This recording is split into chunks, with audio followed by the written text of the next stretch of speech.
Hola, les habla Andrés Mesgravis. Vistos los acontecimientos de los últimos días, en los que se ha desatado una feroz campaña para desacreditar la propuesta de la sociedad civil organizada, con la que se busca obtener asistencia militar, deseo realizar el presente pronunciamiento con el fin de aclarar varios puntos sobre los cuales se desea sembrar confusión. Lo primero que resalta es que la campaña para desacreditar la propuesta de la sociedad civil organizada tiene tres vertientes. Primero, ataques al TIAR. Segundo, ataques a la propuesta de la sociedad civil organizada propiamente dicha. Y en tercer lugar, ataques personales a mí y a algunos voluntarios que integran el comité de validación de este movimiento. Demostraré a continuación cada uno de esos ataques y cada una de esas falsedades. En primer lugar, ataques al TIAR. Se cuestiona que la sociedad civil organizada está casada con el TIAR, que el TIAR es una larga ruta innecesaria que busca ganar tiempo para el régimen, que con el TIAR se trasladó la rápida aprobación del artículo 187.11 al lento y burocrático TIAR. Todas estas afirmaciones son falsas. No es cierto que la propuesta de la sociedad civil organizada estemos casados exclusivamente con la vía del TIAR y que nos oponemos a otras vías. Por el contrario, hemos dicho, y así está contenido en la página web de la sociedad civil venezuela.org, que esta propuesta lo que busca es unir a los ciudadanos que tengan por objetivo pedir asistencia militar, pedir el uso de la fuerza por el mecanismo que resulte más idóneo, más rápido, más expedito y que el consejo directivo que designe la propia ciudadanía sea el encargado de establecer esas estrategias para remar y obtener el mecanismo más idóneo. Y dentro de esos mecanismos, obviamente, se comprende cualquier mecanismo que establezca o busque el auxilio o el uso de la fuerza para combatir a un conglomerado criminal y terrorista. Dicho esto, quiero señalar que no obstante que existen o pueden existir distintas vías, quiero señalar algunas ventajas del TIAR para desmontar lo que se ha dicho para desacreditar no solamente al TIAR, sino también a mi persona. En primer lugar, una de las grandes ventajas del TIAR, que no tienen otras vías, como por ejemplo el R2P, es que si manejamos este asunto como un conflicto interno que pone en peligro la paz de América, entonces, conforme al artículo 2.7 de la Carta de las Naciones Unidas, en concordancia con el artículo 6 del TIAR, no sería necesario ir al Consejo de Seguridad de las Naciones Unidas, donde China y Rusia tienen derecho de veto. Esta es una ventaja estratégica muy, muy importante, porque de nada hacemos con buscar una salida que no es tal salida, sino un callejón sin salida como es el Consejo de Seguridad. De manera que el TIAR presenta esa ventaja, como también tiene la ventaja de que ya ha sido aprobado por los distintos congresos que conforman los países miembros del TIAR, que también es un mito que está integrado por todos los países de la OEA, los 35 países de la OEA, dentro de los cuales, por supuesto, hay varios aliados del régimen, pero en el TIAR está solamente conformado por 18 estados y solo Argentina es aliado del régimen. Por otra parte, se dice falsamente que se requieren 12 países dispuestos a poner sus ejércitos para llevar a cabo una coalición. Eso no es verdad.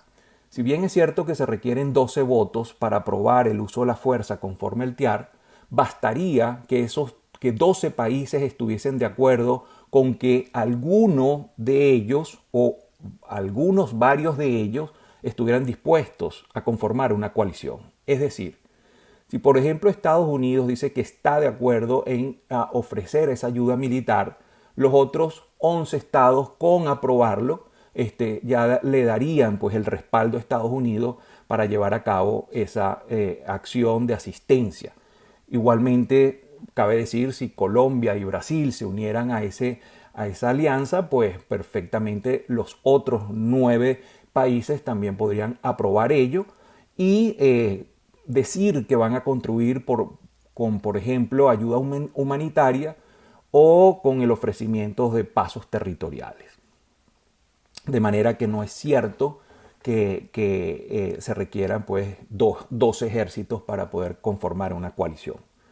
Por otro lado, no es cierto que el TIAR es una larga y burocrática ruta que le daría más tiempo al régimen, porque la verdad es que esa larga ruta la iniciamos en enero del 2019 y se completó en el septiembre de 2019 los 6 pasos de los 8 que el movimiento civil en ese momento que estábamos impulsando el TIAR nos habíamos trazado.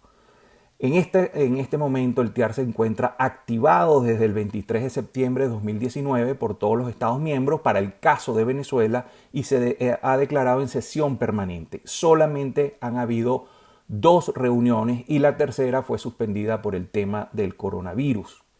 Ahora bien, en ninguna de las 2 reuniones que ha habido se ha pedido el uso de la fuerza. No lo ha pedido Venezuela formalmente, no lo han pedido ninguno de los otros estados. Pero de allí a decir que esta opción fracasó, es errado sostener esa posición. Todavía el TIAR está activado y en cualquier momento se podría pedir el uso de la fuerza. Formalmente, repito, a pesar de las declaraciones del embajador Tarre Briceño, que dice que sí se ha consultado, no es lo mismo, no se trata de hacer unas consultas diplomáticas en almuerzo entre embajadores, se trata de que se cumpla con el deber histórico de pedir formalmente el uso de la fuerza. Y eso, repito, no se ha hecho. Y si no se ha hecho, no es por culpa de la sociedad civil, o por culpa de quienes impulsamos esa vía, que casi que a diario insistimos, presionamos para que el gobierno interino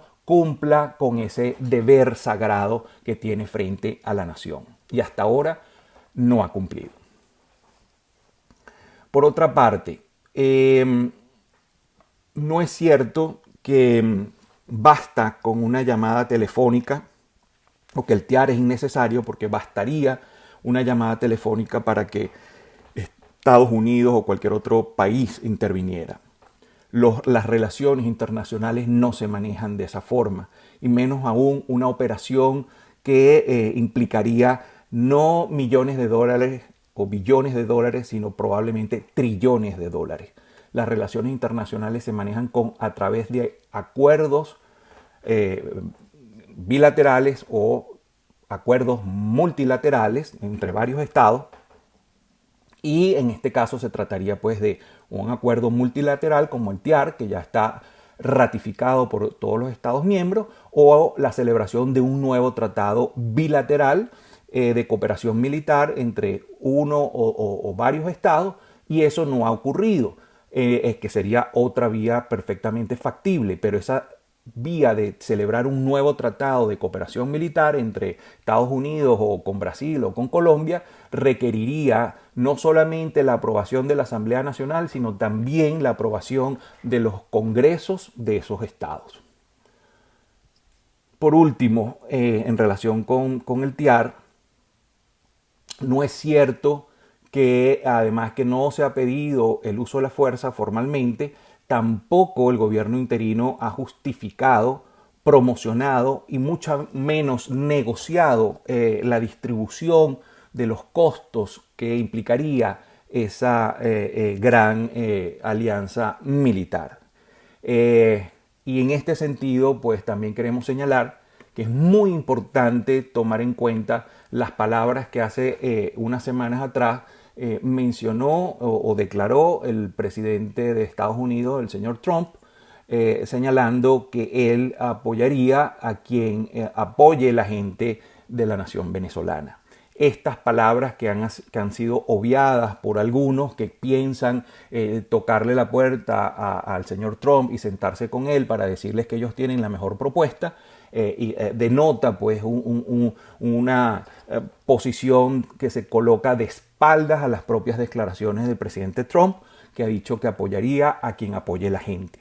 Y por eso nosotros hemos construido, junto con otros voluntarios, la opción de organizar a la sociedad civil para que la sociedad civil demuestre al mundo el apoyo a un nuevo liderazgo que pueda unificar en una sola voz y alzar su voz ante el mundo de que se requiere urgentemente esa asistencia militar, porque es la única vía para poder salir de un conglomerado criminal y terrorista. En segundo lugar, me voy a referir ahora a los ataques que se han hecho directamente a la propuesta de la sociedad civil organizada propiamente dicha. Ya vamos a dejar a un lado los del TIAR y ahora vamos a analizar los ataques concretos, específicos que se han hecho a la propuesta de la sociedad civil organizada. En primer lugar, llama la atención quiénes hacen estos ataques. Y en este sentido debemos señalar que quienes están realizando estos ataques han declarado en las redes sociales que son los que no creen en la democracia y desean, en palabras de ellos, instaurar una dictadura o un gobierno de facto o un gobierno autoritario. Ellos son los que se resisten a que esta propuesta avance porque, bueno, probablemente por su talante dictatorial no conciben que una sociedad civil organizada pueda hacerle contraloría ciudadana a una dictadura. Estas mismas personas afirman que la sociedad civil es inexistente. Es decir, no existimos nosotros como ciudadanos para este grupo de personas. Cuestión completamente falsa. Lo que no existe es una sociedad civil organizada, pero la sociedad civil por supuesto que existe, y también es falso y errado sostener que la nación venezolana dejó de existir. La nación venezolana existe, está dispersa, incluso 5 millones de esa nación están dispersos por el mundo, pero todavía seguimos siendo una nación.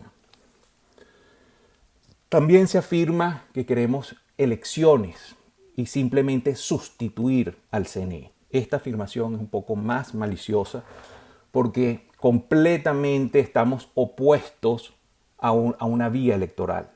Si algo rechazamos es justamente esa salida electoral, porque no creemos que mientras exista el monopolio o mientras el monopolio de la fuerza esté en manos de un conglomerado criminal y terrorista, cualquier vía electoral, bien sea local o bien sea una propuesta que llevaron a cabo unos notables de celebrar unas elecciones humanitarias con el auspicio de la OEA, consideramos que toda vía electoral resulta ineficaz y inútil mientras el monopolio de la fuerza esté en manos de ese conglomerado criminal, puesto que no sería ni siquiera respetado ese resultado en caso de que pudiera milagrosamente obtenerse ese resultado victorioso a pesar de todas las trampas y triquiñuelas que ya hemos visto a lo largo de 20 años.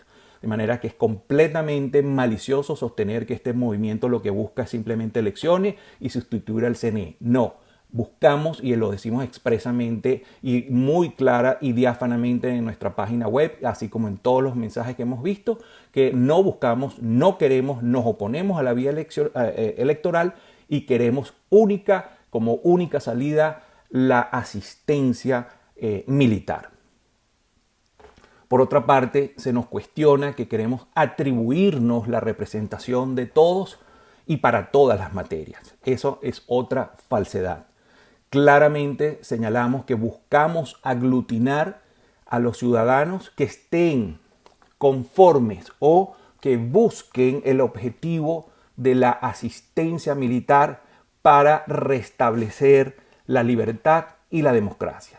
No estamos atribuyéndonos la representación de todos los ciudadanos porque entendemos que habrá otros ciudadanos que no comulgan con esta idea. Algunos creen en la vía electoral, otros, como este movimiento, creen en la instauración de una dictadura y no en el restablecimiento de la democracia, y nosotros lo que buscamos es aglutinarnos los ciudadanos, articularnos los ciudadanos que creemos en el uso de la fuerza, en el uso legítimo de la fuerza como única salida, pero no para establecer cualquier sistema, no para reemplazar una tiranía por una dictadura, sino para restablecer la libertad y la democracia. Por otra parte, se nos acusa de que con esta propuesta estaríamos dando cabida a la participación de miembros de la MUD o incluso del régimen, y que con ello buscaríamos entubar la dirección de la sociedad civil o secuestrar a la sociedad civil. Nada más alejado de esa realidad.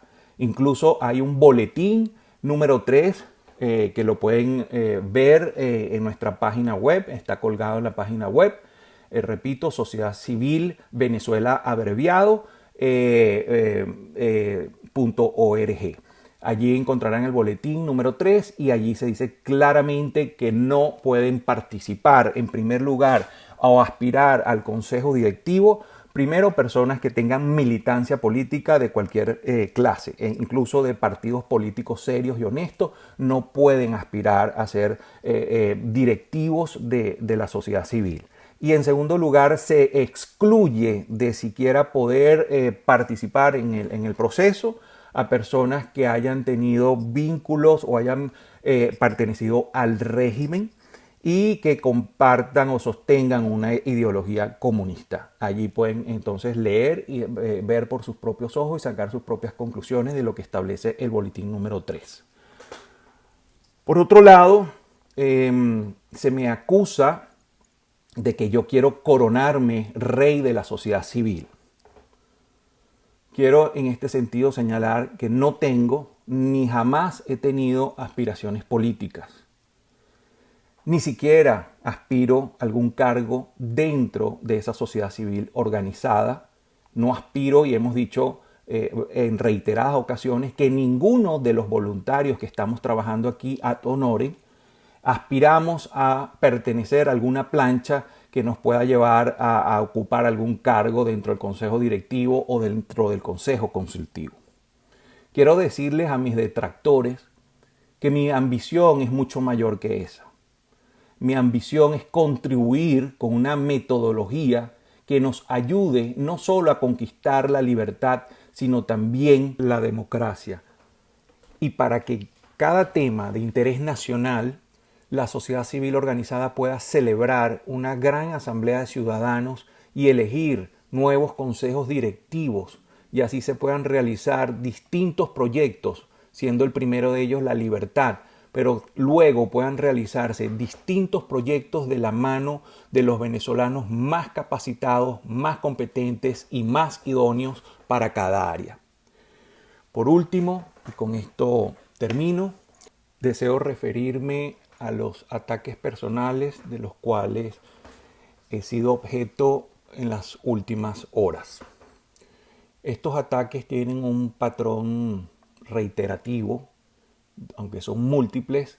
La gran mayoría de ellos se concentra en que soy un Guaidó lover, en que tengo un acuerdo con el gobierno interino, en que tengo compañías en paraísos fiscales, en que fui, imagínense ustedes hasta dónde llega la bajeza de estas acusaciones y difamaciones, que fui abusado en mi niñez, que soy un caballo de Troya del G4, que trabajo para el G2 cubano y que mi único propósito es dividir a la verdadera oposición.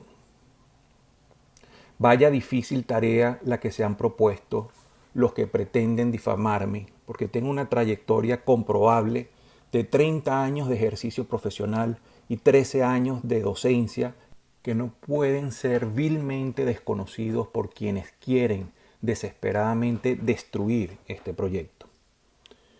También se me acusa de cosas tan banales como querer buscar notoriedad, publicidad y de buscar aumentar mis seguidores en Twitter, insinuando con ello que tengo aspiraciones políticas, cuando la realidad es que en enero de 2019 vimos una oportunidad para aportar nuestros conocimientos, nuestro grano de arena y brindar un marco jurídico internacional que no tenía Venezuela para la asistencia militar. Todo este trabajo que hemos hecho a lo largo de año y medio lo hemos hecho ad honorem, sin que nadie nos financie, sin que nadie nos pague las horas invertidas. Por otra parte, y con esto ya para finalizar los ataques personales, también se han dirigido a honorables miembros del comité de validación, que es el encargado simplemente de verificar, de validar que el proceso que se debería realizar para seleccionar al consejo directivo y consejo consultivo, pues esté supervisado y validado por personas con conocimientos en materia electoral. Pues se les critica que estas personas se autodesignaron como árbitros electorales, cuando la realidad es que sus nombres salieron de las propias redes sociales y yo a estas personas que me acerqué a ellos a invitarlos a este proyecto, pues ni siquiera las conocía. De manera que es una mezquindad enorme que se le critique a estos grandes ciudadanos que están también prestando una labor completamente ad honorem, desinteresada y con el expreso compromiso de no aspirar a ninguna plancha, de no ocupar ningún cargo en el consejo directivo o consejo consultivo, y aún así se les critica de una manera destructiva y despiadada, incluso llegando al extremo de señalar que la doctora Ana Mercedes Díaz, luego de 20 años de intachable conducta en el Consejo Nacional Electoral, se le atribuya de que era miembro del CNE chavista, omitiendo todos sus 20 años de servicio a la República. Para concluir, deseo destacar que nuestro mayor pecado fue dejar de hablar del diagnóstico y de abstenerme de hacer simples pronósticos como hacen muchos. Nuestro pecado fue proponer soluciones concretas. Eso nos trajo como consecuencia dos cosas. En primer lugar, con el TIAR, que propusimos a principios del 2019, nos trajo como consecuencia el no poder regresar más a Venezuela, ya que fuimos objeto de persecución del SEBIN, quien allanó nuestras oficinas. Y en segundo lugar, la propuesta de la sociedad civil organizada nos ha traído como consecuencia una feroz campaña de difamación. Es claro que muchos le temen a la sociedad civil organizada. Muchos la desprecian porque en el fondo consideran que el voto del idiota, y cito textualmente, es un gran riesgo. La realidad es que le temen a que la sociedad civil organizada deje de ser una simple masa que se arrea cuando se necesita para fines políticos. Temen que la sociedad civil se libere no solo del conglomerado criminal y terrorista que usurpa el poder, sino también del yugo de los cogollos de los partidos políticos y también de una eventual dictadura que ya se anuncia, se desea implantar. Le temen a que la sociedad civil organizada se emancipe y se convierta en el verdadero bastión para alcanzar la libertad y construir el gran país que soñamos.